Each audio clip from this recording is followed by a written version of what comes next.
Baltimore. I couldn't miss this opportunity to come and hang out with Big Brother Vito and his Harlem family. I love Harlem. I was born in Baltimore, but I'm a New Yorker. It's just something in my soul. How many of y'all know about Seneca Village? Yes. That's between 82nd and 89th Street, right? Central Park, and he knocked it down for eminent domain. That was 1828. 1828. And then 7 years later, over in Brooklyn, how many people have heard of Weeksville? Weeksville, founded by James Weeks, that was 1835. See, slavery ended up north 100 years sooner, or at least 61 years, 1804. So up here in New York, y'all were popping, you were making things happen, you were owning territories, owning properties. But you know, our southern cousins, I'm from Baltimore, that's the South, but I'm talking about real South, like Virginia, Georgia, just sound hard to me, Alabama, Louisiana. That sound like hard time, don't it? I don't want to work down here. Mississippi. It was rough down there. So everybody knows that Tulsa, Oklahoma had the 100th commemoration back on May 31st. And I won't be long, just let me get your attention, I won't be long. May 31st was 100 years since an angry, jealous mob of white people, Caucasian people. There was a story about this man, he went on the elevator. Come to find out, the black man and the white woman that they said he sexually assaulted literally got married later. Did you hear that part? Well, anyway, the riot ensued, and you know how it was, Billy Bob, shotgun, but the soldiers, just remember the black soldier, from the Revolutionary War all the way through. Them blacks out in Oklahoma were strapped. They weren't playing. They were strapped. But I'm skipping around. I wrote this book because we've been doing these awards, these Black Wall Street Awards for the past decade.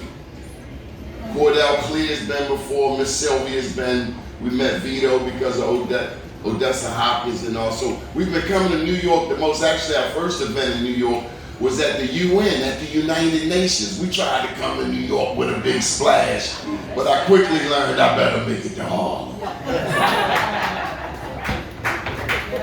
So I wanted to write a book. So when I do the awards, I can sell my book. And I'm selling them, I got some copies. But I didn't want to write about Tulsa. There are already books about Tulsa. I wanted to know, how did those black people get to Oklahoma? Do you know? There's people in Tulsa that don't know. So let me tell you real quick. How much time I got? 3 minutes? Okay. They came from Florida. How many of you knew that Florida was not an original colony?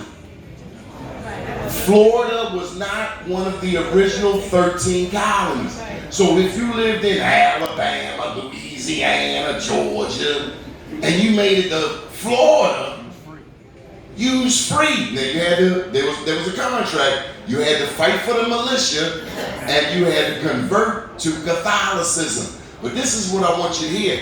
They called it Spanish Florida. Spain owned it until 1831. They never told us this stuff.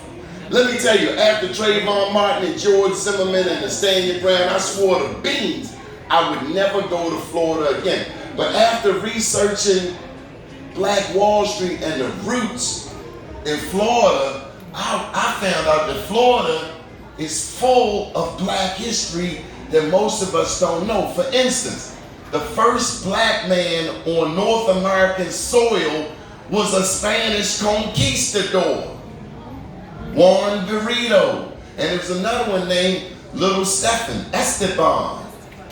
It's so amazing how today we're taking on these other personalities and rap characters, and when the real greatness is us. How many of you knew that there were black pirates? Down in Florida, Black Caesar. Guess how much he stole?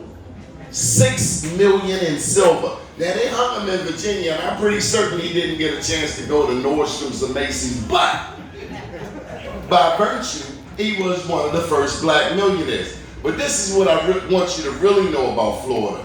You ever heard of the Seminoles? Seminoles is the English version of the word Cimarrones, which is wild ones. So slavery was in South America 100 years earlier than it was in North America. And it wasn't 1619, it was more like 1525 that the first blacks came here. And I don't want to bore you, but here you go.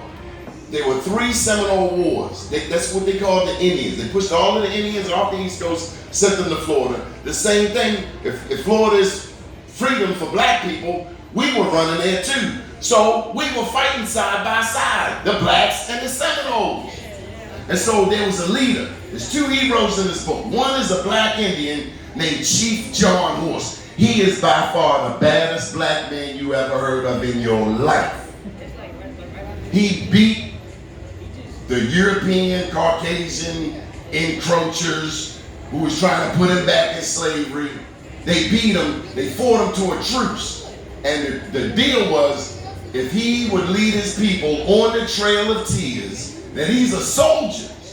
If he would lead him on the Trail of Tears to Oklahoma, he would be granted his freedom, Cordell Clear. But you know what happened. He got out to Oklahoma. You know what America do. Just like our Haitian brothers down there on the border on Monday night, like they done lost their cotton picking mind. They reneged on him. And so Chief John Horse said, no problem. He moved 200 black families through Texas, creating black towns, all the way to Nacimiento, Mexico, and became the Border Patrol. That's a bad black man. Created black towns all along the way. So I found out that what happened in Tulsa was just the tip of the spear. Oklahoma, by the way, had over 80 black towns, independent black towns. Texas had over 500. My name's Donnie Glover, and you gotta get this book, I Am Black Wall Street.